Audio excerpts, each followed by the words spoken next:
I call the member for Durack? Thank you, Madam Deputy Speaker. Last week marked 18 months since the Labor Party was elected on the slogan of a better future. Australians were told that under the leadership of Anthony Albanese they could expect a $275 reduction in power bills, cheaper mortgages and that families will be better off. He said life would be cheaper. But, as we know, since that time, Australians have overwhelmingly been going backwards. Instead of saving that $275 a year that they were promised off their power bills, electricity has increased by 18% and gas has increased by a whopping 28%. And we've seen 12 interest rate rises, significantly raising mortgage repayments for Australian families and contributing to the highest rent increases since 2009. We saw in the Australian newspaper today that 50% of Australians polled consider themselves worse off under Labor than they were 2 years ago. Across every age group, the feedback was the same. More people are struggling. Sadly, the Australian dream of home ownership is slipping away. Millions of Aussies are battling increased mortgage repayments and those higher rents, while at the same time dealing with the higher costs of everyday necessities such as food and electricity and insurance. Yet addressing these concerns has not been the government's priority. The Prime Minister has spent months focused on the voice to Parliament rather than addressing the rising cost of living. And for what? The proposal was rejected comprehensively in every state and territory, apart from the ACT, and has delivered nothing but division. But it wasn't just the economy whereby Labor have made grand promises before the election in May 2022. They also promised to maintain Australia's national security and strong border protection policies. They told the Australian people, you can trust us. The chaotic release of hundreds of criminal detainees is just the latest example of the Prime Minister's feeble leadership.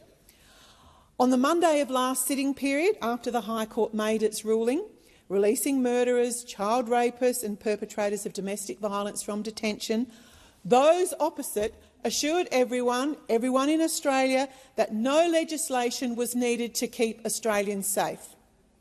We then found out that detainees in Perth were simply left alone at a Willetton motel, no supervision or security. They were free to roam and come and go as they pleased. In what world is that taking the safety of Western Australians seriously? The Prime Minister then left the country and the mess was left to be cleaned up by the hapless responsible ministers. But even with coalition amendments, there were still gaps that needed to be closed. But we should never have got to this point. Labor should have had legislation ready to go instead of making policy on the run. As has been reported, Labor has already lost one of the released detainees. For months now, we've had the Minister for Home Affairs and the Minister for Immigration coming into this place constantly criticising the Leader of the Opposition for his time in his various ministerial roles. Seriously, I mean seriously, they are not in opposition anymore. Have you not noticed you are now in government?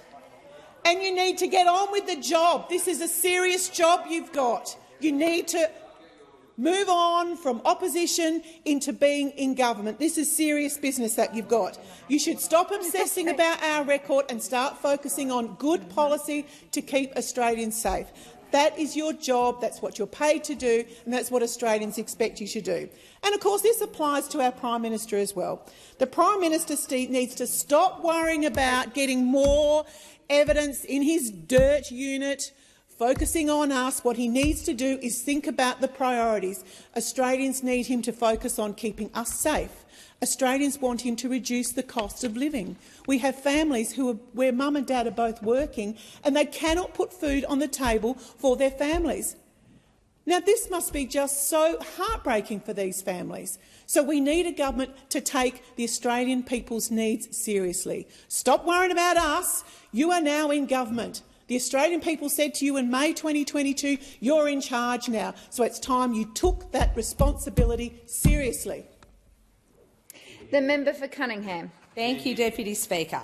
If the other side want to talk about a Prime Minister missing in action, there is no better example than the member for Cook, who during his tenure led a government